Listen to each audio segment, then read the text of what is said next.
Hello everybody, welcome back to another book related video here on my channel, and also a new change of scenery. So excited to finally get this video done and over with so I can pack up all of these books. Today we are doing the end of the year recap. We're basically going over all of the books that I read in 2023 and also welcome to the new year. I'm hoping to do this video very quickly and only talk about each book very little and not necessarily give too much, maybe just a couple sentences per book, and also my star ratings. First, I started the year out with Nicholas Sparks' True Believer, and I rated this 3 stars. It was okay. It was a 2-book series or a duology, and I totally forgot about first book that I actually read first and it was supposed to be read second. So this was then refreshing that, even though I had already spoiled the whole series. Also at 3 stars, I read Midnight Sun. This is another book that was added on to the Twilight series, and I had just finished at the end of 2022 reading Twilight in like November and December, and this is in Edward's point of view, but it's basically Twilight as well. It wasn't very necessary, but I did like Edward's point of view more than Bella's. Next we have To All the Boys I Loved Before series. We have, of course, To All the Boys I Loved Before, P.S. I Still Love You, and then Always and Forever Laura Jean. Both the first and the third book were 3 stars for me. The second book, the middle book, was actually 4 stars. I read it in like a day or 2, I do believe, and then the last one I read in a day. I was kind of glad to read this series. I didn't like the movies as much, but also I just didn't care 100%. Now, especially now looking back, I don't really care much about the series, but I still am glad that I got to read it, and I do want to read her other series, the Summer I Turned Pretty series. Then I read A Secret Kept by Tatiana D. Rosnay. I don't have that book. I got rid of that book a while ago. I did rate it 4 stars, but looking back, I feel like it's more of a 3 stars. I like the premise of the book for the most part, but I didn't like the actual secret itself. And looking back, I just don't really care much for that book, and that's one reason I got rid of it. Then I had my first 5-star of the year. This is And Then There Were None, an oldie, a classic by Agatha Christie, and I enjoyed this. I was on my toes reading this the whole entire time. Then I read basically my first actual romance ever. This was The Unhoneymooners by Christina and Lauren. They're 2 authors, and I enjoyed it. I actually enjoyed it besides the main character, Olive. I didn't bond very much with her. I didn't like her that much, but I did like Ethan. That's a controversial topic right there. Then I was really finding a lot of book talk, booktube books, or at least older ones at Goodwill's, and I found The Hotel Nantucket. This was like brand new in Goodwill, and I ended up reading it, loving it. This is still to this day my favorite Ellen Hilderbrand book, and I rated this one 4 stars. I had so much fun with this whole book, and also The Ghost Named Grace. Also on base, I found Fabled Namesake and The Last Legacy at a thrift store, and I enjoyed this whole series. This is what started me with Adriana Young, or Adrienne Young. I ended up picking up a couple more of her books. Technically, it's Fable and Namesake could be like a little duology, and Last Legacy is a book in the same world, a little bit different people. I rated both Fable and Namesake 5 stars, and then The Last Legacy only 4 stars. Still enjoyed the whole series. Then at 3 stars, I read 6 Hours One Friday. This is just a Christian book to basically kind of understand the Bible a little bit more. I found this, I had it, I love the cover of it, so I ended up picking it up, and since it sat for a hot minute or 2 on my shelf, I read it and I enjoyed it. A lot of good topics, but a lot for me repeated topics because I'd already heard them so many times in my life.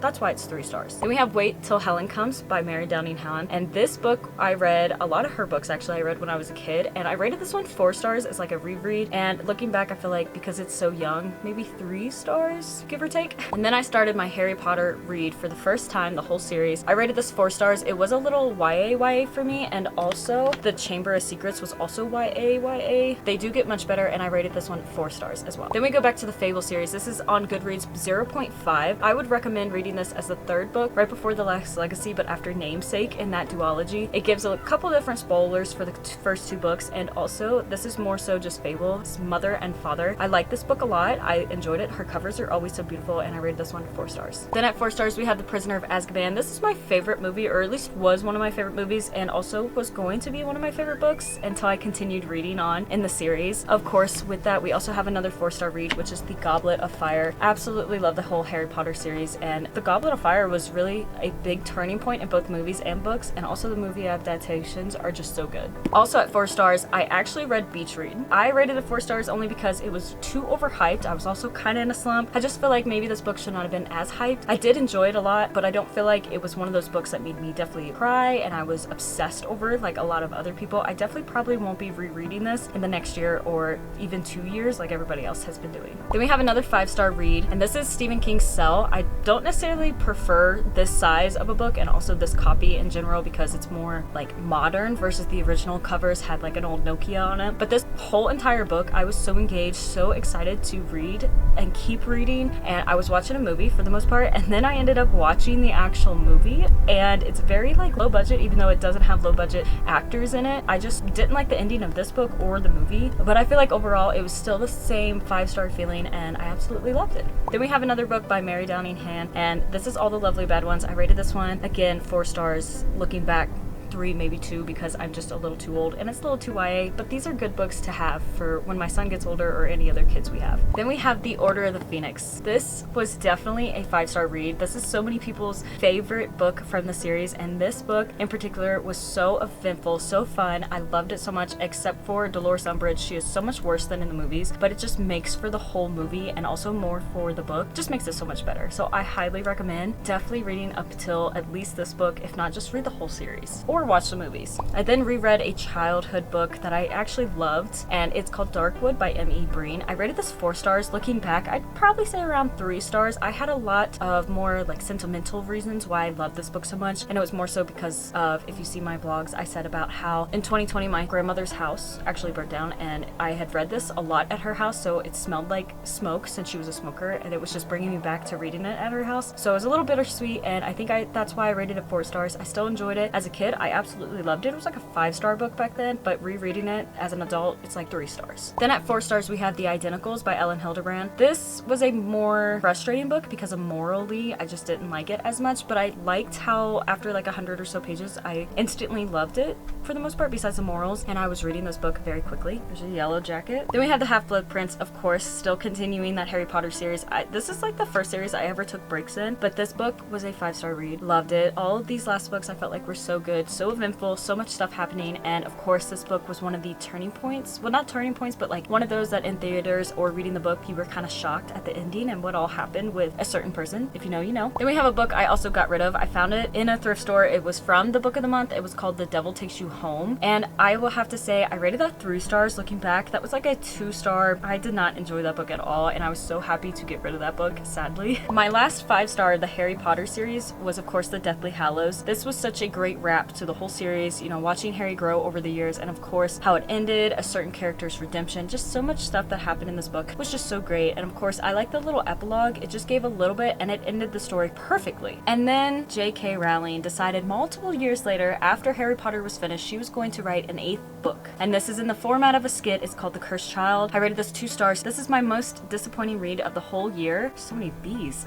And also I just hate it. I don't like it, and I honestly have contemplated getting rid of it. It completes the whole series, so I feel like maybe I should keep it. But just know, even though I hate it, you might like it. I just don't feel like this should have been written. I feel like she should have left the whole series alone because it was perfect. And then she added to it, and now it's not so perfect anymore. And then I read 3 short stories. It's called The Hogwarts Library. So we have Quidditch Through the Ages, The Tales of Beetle the Bard, and also Fantastic Beasts and Where to Find Them. These are just like 100-page novellas, extra little books for the Harry Potter series. I read them. I skimmed through some of them. They were okay. I didn't know what to rate them. I didn't rate them because what do you rate these? They were definitely cool to have on my shelf in this little book sleeve case. Then we have a mystery thriller called Stillhouse Lake. I enjoyed this book so much. It was a 4-star read. It's a 6-book series, I do believe, and I feel like each book, if I remember correctly, each one was about only this mother and her 2 kids, and I just didn't need to continue the series, or I didn't feel like I needed to, but I did enjoy the whole plot of the book and also heard so many great things. After I read it, I've seen so many things about it on TikTok, and everybody loves it. It's like one of their favorites, or at least that's what I was seeing.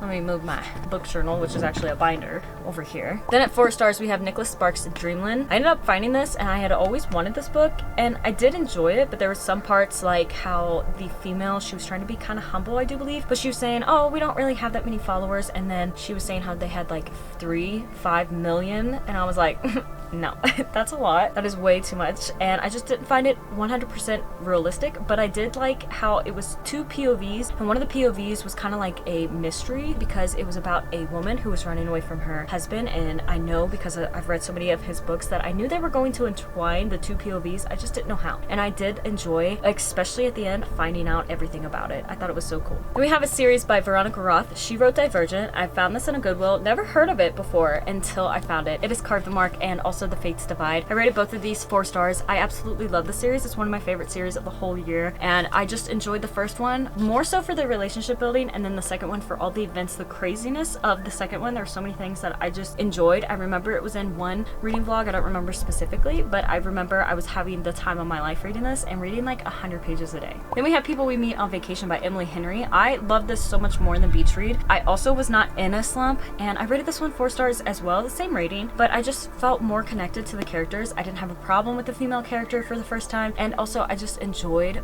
Alex. I felt like Alex and Poppy were pretty decent. I know a lot of people feel like they don't have a connection, but I didn't necessarily see that. I enjoyed it, and also I liked the different timelines from when they first met, and then how they were counting down to when they fell out, and then also what happened in the present. I kind of liked everything, and I felt like, you know, it wasn't over dramatic, and it wasn't not as a serious issue for them to have fallen out. I feel like it was a decent falling out. And then I did a reading vlog for the Legend series, which is Legend, Prodigy, and Champion. There is a fourth book, but it was added to, and I didn't feel the need to read it. This I felt like was just a little bit too YA because they were like 16 years old. I did enjoy this series for the most part. I loved the inside of the books because they were different fonts for each character, different colors, they had maps, just a few little things, and I feel like this was definitely a great like YA recommendation, and I'm glad I got to read it since I did find it, but I don't think I'll ever reread it unless if I'm reading it for one of my kids. Then while at home, I read a little Nancy Drew. This is from the 90s. It is Tall, Dark, and Deadly. It is case number 66 in the Nancy Drew files. I love Nancy Drew so much, but I was kind of in like a little slump, or at least the start of one, so I rated this one 3 stars. All of Nancy Drew books are definitely 3-4 stars. Always would recommend for YA or even as like an adult. They're just very good classics. Then on vacation in Huntington Beach, California, I actually read They Both Die at the End. I rated this 4 stars. There was just like the whole male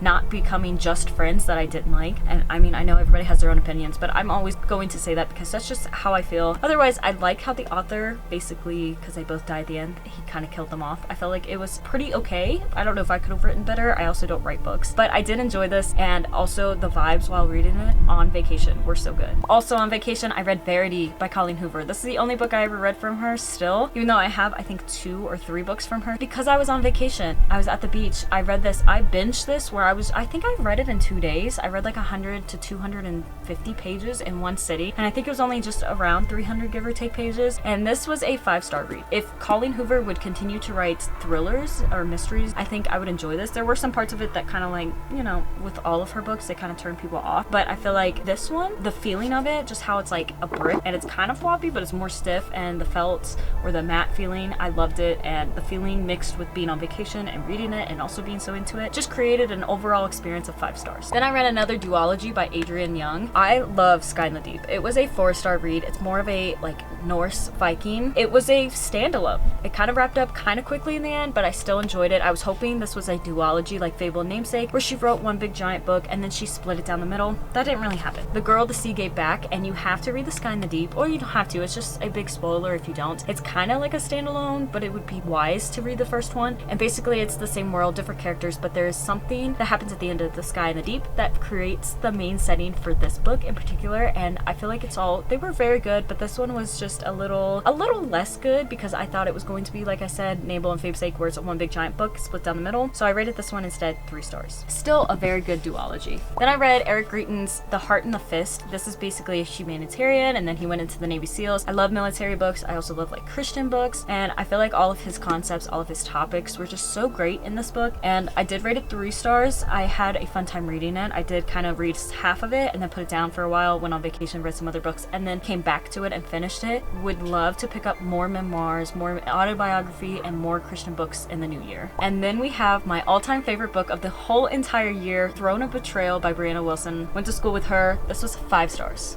5 stars. I'm so excited for the next book, Throne of Wings and Ash. I know if you've already seen my videos, I can ramble all day about this book, so I won't. I'll just say you should read this book, and that's pretty much it. 5 stars. Then right after Throne of Betrayal, I was doing a reading vlog. I do believe this was in reading 100 pages a day, and I read the end of her, and let me just tell you, this started off where I wasn't sure if I was going to love it because I was coming off of a really great 5-star read. I rated this one 4 stars, and it was because it was a great thriller, and it's about this wife whose husband had an ex or spouse at least who ended up dying when she was pregnant, and then somebody comes back into his life. She comes back into his life and she tells the wife, hey, by the way, your husband killed his ex-wife. So then she's sitting there thinking, what if he did it? Or what if he didn't do it? I'm being silly, he didn't do it. And the whole book, what the wife does at the end, if you haven't read this book or heard of this book, please pick it up, please try it. For whatever reason, for me, I was just in a really fun mood, and this book was amazing. I loved it. I loved the ending. It was very surprising. And then I also don't have this book, but I read Everything Everything. I rated this 3 stars. It was okay. I read it pretty quickly. It also helped that there was like photos and big graphs and stuff in there, but I just didn't enjoy it, and also very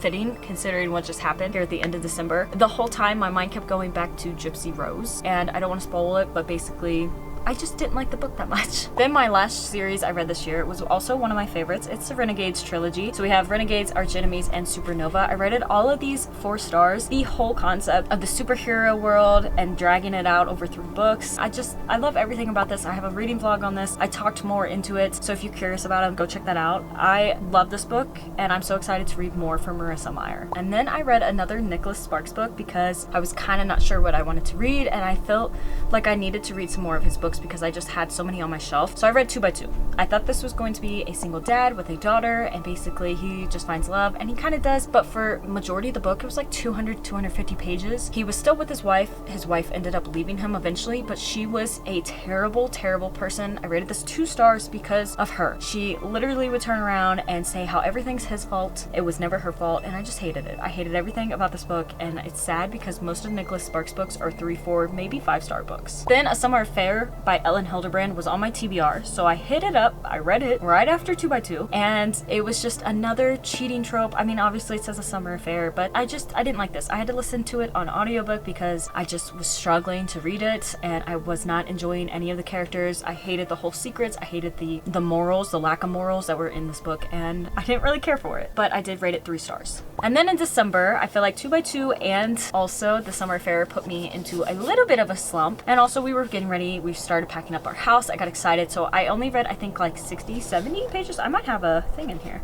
Nah, I don't know. I read like 60, 70 pages of The Invisible Life of Addie LaRue. I was enjoying it. It took me like 3 weeks to read any of it. So I ended up putting it down and I like soft DNF'd it, I think is what some people say. So basically I am going to pick it up next year when I'm definitely not in a slump. But then all of a sudden, a couple weeks ago, I think last week actually, I picked up The Chronicles of Narnia. And this is all 7 books in one. I actually stopped on the 3rd book. So we read the first 2 books, which is the first book that I read is actually publication number 4. But in the chronological order that you're supposed to read it is number 1. So we stopped on The Horse and His Boy. I ended up reading The Magician's Nephew and also The Lion, the Witch, and the Wardrobe. I just rated them 3 stars. I was still in my slump, but I was so excited to kind of pick this book up. It was the first feeling of excitement to read that I felt in like 3+ weeks. So I did pick it up, and now I'm kind of slowing down and dropping it because I wanted to read some other books because I was almost feeling like going back in a slump. Then I just finished not too long ago The Woman Outside My Door. I did mark it down as 3 stars, but looking back, since I'm not so much in a slump, I feel like this was on the verge, like really high 3, like 3.75. It was almost a 4-star read. The son gets this new granny. The mother thinks that it's just his imagination, and then it ends up not being, and I just enjoyed it. A lot of people on TikTok though did not like this book, rated it like 2 stars, 1 stars, but I enjoyed it. I felt like this really helped me kind of get out of my slump. Then we have a devotional that actually was given to my husband because he is somehow, I don't remember exactly how, but by marriage or something related to this author. This is just a daily devotional. I actually finished this on the 29th, a few days early, but it is just a Christian devotional, and I rated this one 4 stars because you can't really go wrong, and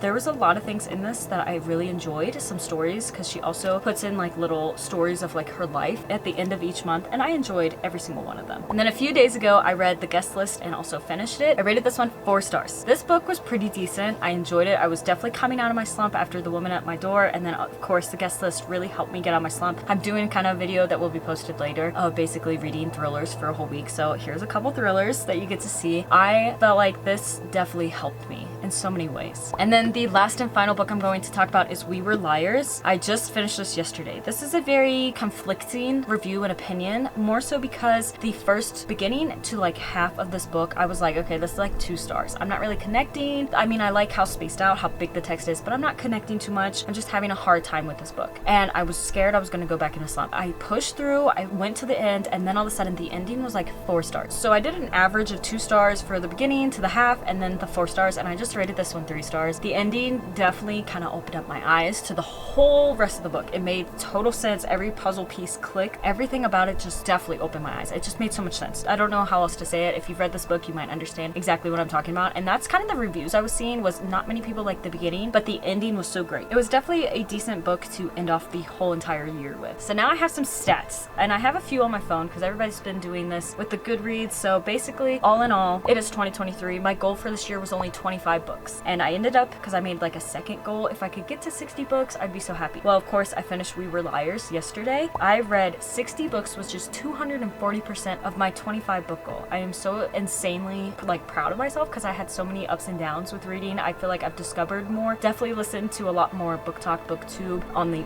end of the year, towards the end of the year, and I was just finding so many good books, and now I kind of know my taste a lot more. Even though I'd already known my taste, I feel like whole entire genre is staying the same, but I'm broadening everything else. Technically, I only had one book that, if you want to say I DNF'd, it's just The Invisible Life of Addie LaRue, but I did have 9 5-star reads this year. I also apparently read 22,616 pages, which is about 38,447 minutes, which is a lot. So I had to screenshot on Goodreads because technically my highest rated book on Goodreads was Throne of Betrayal by Brianna Wilson with a 4.66 star rating. She only had, at the time I screenshotted this, she only had 29 reviews. The second person in lead, or the second book that's right below that, is Harry Potter and the Deathly Hallows, 3 billion views, and that's at 4.62, so just 0.04 less. I'm going to take Throne of Betrayal because that was my favorite book of the year. My least rated book was actually A Secret Kept by Tatiana de Rosne at 3.36 rating on Goodreads, and I have to say that's pretty much accurate. Right under that is Harry Potter and the Cursed Child, 3.49. I rated that 2 stars, so I feel like all 60 books that I read, The Cursed Child was my least rated. So I'm gonna keep with The Secret Kept, but technically I secretly will be thinking it's The Cursed Child. My longest book read of 2023 was actually Harry Potter and the Order of Phoenix, and that was 870 pages. It's not too horribly much. It's definitely not the longest book I've ever read in my life. And then the shortest book that I ever read was actually a part of the Narnia. It's the second book in the chronological order that I'm reading it. So The Lion, the Witch, and the Wardrobe. My copy, since I have all 7 in one, is 86 pages. On Goodreads it says like 200 and something, but mine's only 86 pages. And here is where we get to a couple more stats. So my most read genres, we have YA fantasy at 16 books, thrillers at 8, romance at 6, fiction at 6, and YA fiction at 6, fantasy at 5, YA dystopian at 3, sci-fi at 3, mystery at 2, Christian at 2, and YA sci-fi at 2, and then 1 autobiography, which that all equals 60 books. My favorite genres of the year, of course, were fantasy, YA fantasy, and then of course mystery thrillers. I enjoyed all of the books I feel like that I read with both mystery thriller and also fantasy, or YA fantasy. My favorite series, I'm going to include Throne of Betrayal as a series because technically it will be a series. Right now it's just a 1 book, but it will later on be added to it. So Throne of Betrayal, Harry Potter of course, Fable, and then the Carve the Mark series by Veronica Roth. And then some books that surprised me. First up, Verity. I hear so much terrible stuff about Colleen Hoover, and don't get me wrong, maybe it's just her romance that's really bad, but Verity I absolutely loved. It surprised me a lot. Throne of Betrayal, only because this is Brianna's first book published, so I figured it wouldn't be as good because I thought you needed a lot more constructive criticism from publishing books to be really good, and she wrote the book amazingly, and I am just so excited to read the rest. And then the last one was The End of Her, just because I was so intrigued the whole entire time, and the ending, everything about that book was also just a great mystery thriller. That is my 2023 wrap up. Thank you all so much for watching. I hope you guys all enjoyed this video. Be sure to subscribe. Go click on any other video I have here on my channel. I have a whole book playlist. It's down in the description. Thank you again so much. I hope to see y'all in the new year, and God bless.